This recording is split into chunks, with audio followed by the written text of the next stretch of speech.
Boa tarde. Continuando aqui a aula, atividadezinha de história, tá certo? Como semana passada, desculpa, não tivemos aula, foi só avaliação. Então aqui não tem correção de atividade para fazer, então já vamos passar para frente, beleza? E vamos lá, para ser rapidinho, a página de hoje, gente, nós vamos começar na página 30. Só um pouco aqui, antes de eu falar da página 30, vamos só recapitular aqui rapidinho, ó. Nós estamos estudando a evolução do ser humano, pessoal. Formação dos povos. Vejam que a gente começou a primeira aula falando sobre os povos da pré-história, os povos primitivos, quando o homem, ser humano, começou a usar a pedra para poder caçar, para poder fazer as primeiras lanças, né? Lá, imagina, ó, antigamente, antes de inventar a agricultura, ninguém plantava ainda, antes de inventar as casas, todo mundo vivia nas cavernas, quando acabava a comida tinha que ir embora porque não sabiam guardar a comida, ou seja, bem antigo. Foi passando o tempo, o homem descobriu como melhorar essa pedra, para fazer a pedra polida, daí começou a usar peles de animais para fazer roupa e alguns tipos de tecido também, tipo algodão.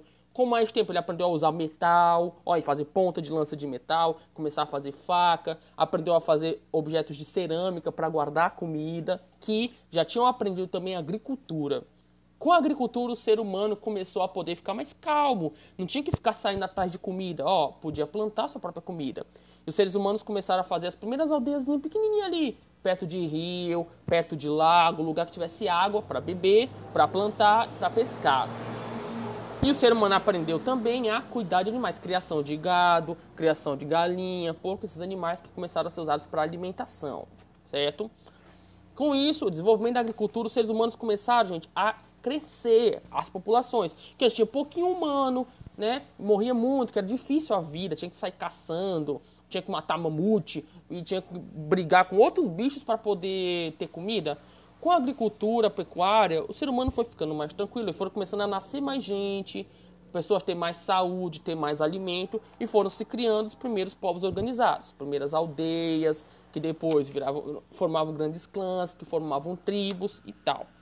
Com isso, nasceu também os centros religiosos, que as pessoas iam para adorar os deuses, e também eram centros de comércio, que vinham pessoas de outras cidades e comercializavam entre eles, começando a gerar ali um negócio de dinheiro, que ainda não tinha dinheiro, mas era troca entre uma pessoa e outra, que foi gerando os primeiros tipos de comércio, tá certo?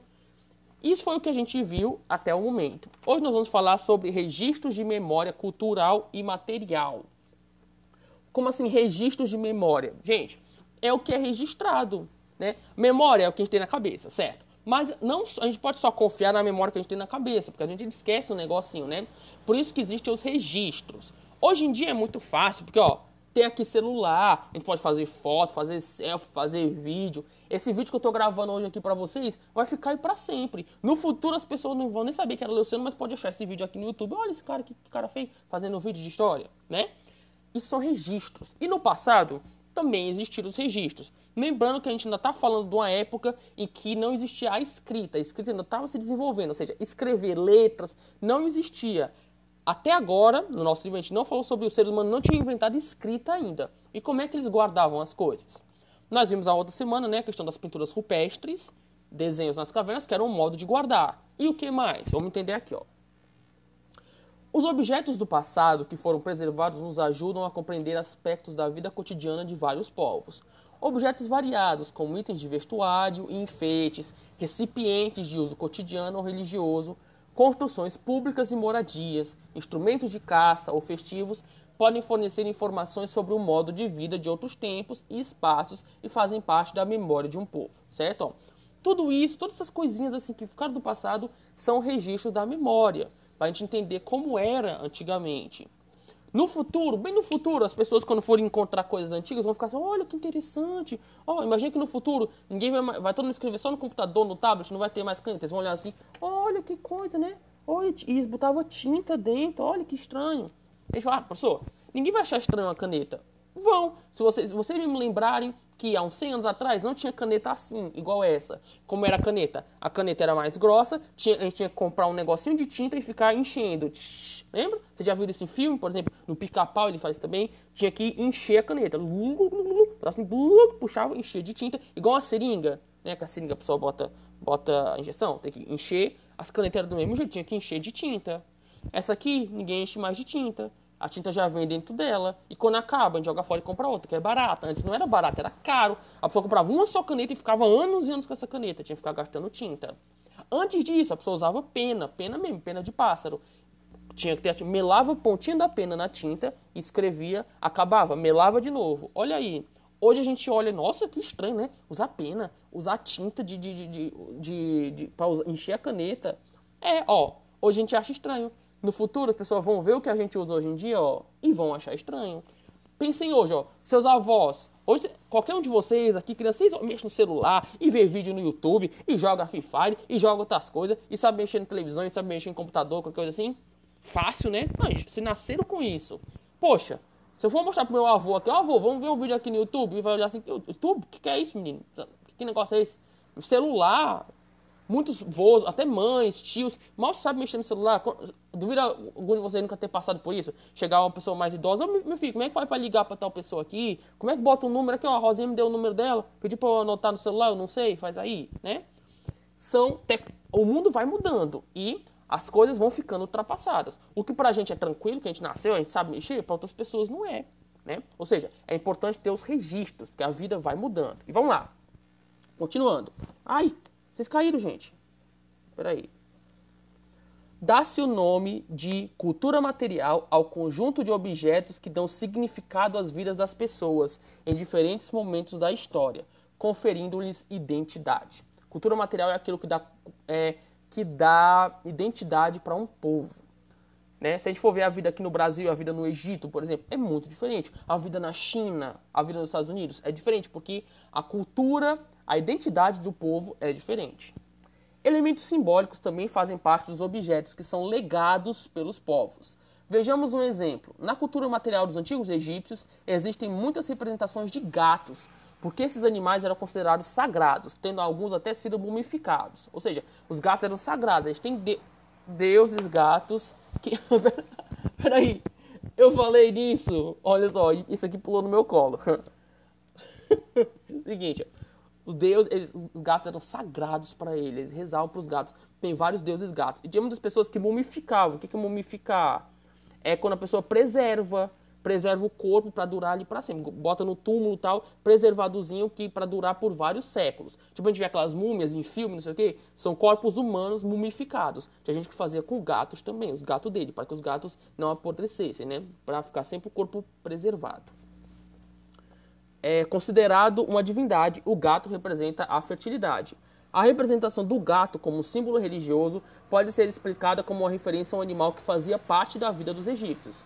Os elementos simbólicos também podem se relacionar à vida concreta, ou seja, com as práticas do dia a dia das pessoas. E aqui tem um exemplo de uma estátua de bronze representando uma gata amamentando seus filhotes, com cerca de 2.500 anos atrás. Olha aí, se não fosse essa estátua, se não fosse essas coisas que eles deixaram para trás, a gente não ia saber que os gatos eram tão importantes para eles, né? Seguinte, galera, e tem aqui explicando o que é mumificar e o que é legado, tá bom? Vocês vejam aqui depois. Tem aqui, na outra página que aqui ficou errado, ó, tem aqui 3 perguntinhas, tá bom, pessoal? Baseado nesse texto que eu li agora, tá? Vocês prestaram atenção, vocês leram o texto e vão tentar responder essas 3 perguntinhas. A 1 e a 2, tranquila, mas na 3 tem assim, ó, reúna-se com o grupo e selecione 3 objetos usados no dia a dia. Você não precisa fazer em grupo não, faz individual mesmo, tá? Tudo isso vocês escrevem no caderno. E vai lá. Depois vem essa outra página que fala sobre hábitos e culturas, objetos da cultura material, que eu vou ler também e dar explicações, ó.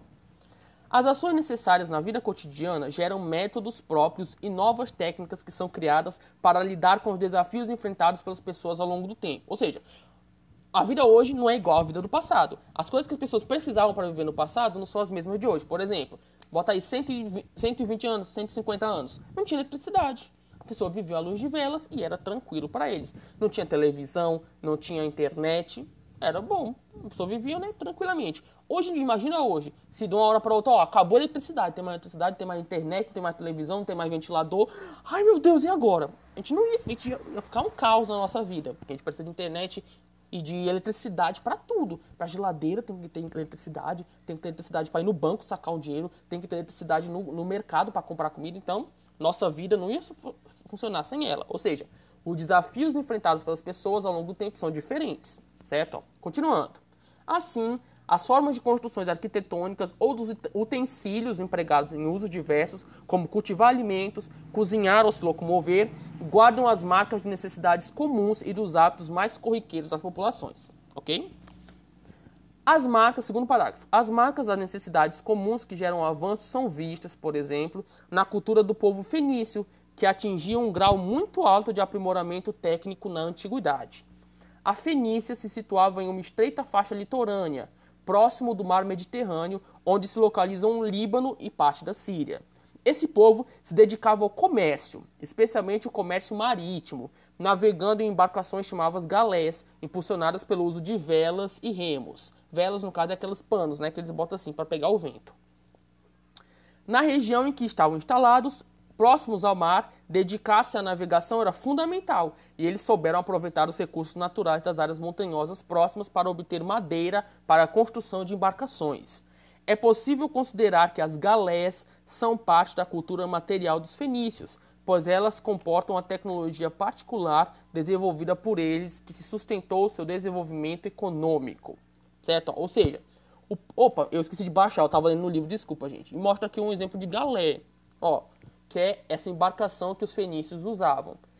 Para a vida deles, eles moravam no mar, precisavam fazer comércio entre regiões pelo mar, e eles desenvolveram seus próprios navios, que eles usavam muito.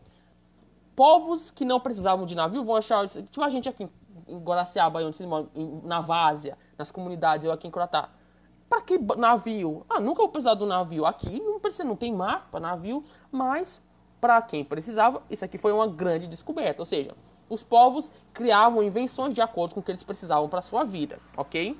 E baseado nisso, pessoal, vocês vão responder essas outras 3 questõezinhas aqui. Cadê, meu Deus? Ficou bagunçado. Tá? Baseado sobre o modo de vida, os utensílios e esse textinho que a gente acabou de ler. Beleza? Seguinte, galera.